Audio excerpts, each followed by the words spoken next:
अजिबात नाही. आपण बघताय 10च्या बातम्या एबीपी माझावर आणि आता आणखी काही घडामोडी. ठाण्यामधून बातमी येते. ठाण्यातल्या मुंब्रामध्ये पार पडलेल्या कार्यक्रमात मंत्री नितेश राणेंनी एमआयएम आणि राष्ट्रवादी शरद पवार पक्षाचे आमदार जितेंद्र आव्हाडांवर कठोर शब्दात टीका केली आहे. महाराष्ट्रात तुम्ही येऊन हिंदूंना घाबरवू नका, नाहीतर शुक्रवारी तुमचे सिलेंडर यायचे बंद होईल, असं प्रक्षोभक वक्तव्य त्यांनी केलं. तर मुंब्र्याचं नाव मुंब्रा देवी करणार असल्याचं यावेळी नितेश राणेंनी म्हटलं.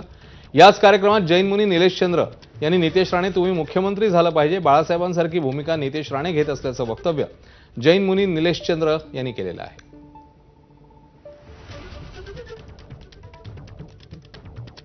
तुम्ही कसलीही चिंता करू नका. यांनी 100 जन्म घेतले तरी काही हिरवा करू शकणार नाही, काही हिरवा करू शकणार नाही.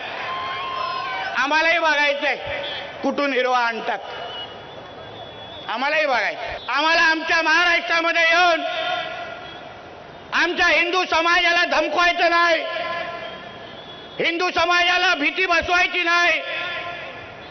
तुम्ही अगर आमच्या तिसरा डोळा उघडाल तर या शुक्रवारचं तुमचं सिलेंडर पण वरती येणार नाही, एवढी काळजी घेणार. बातमी युद्धासंदर्भातली आहे. युद्धामध्ये आज 35वा दिवस आहे. भीषण हल्ले सुरू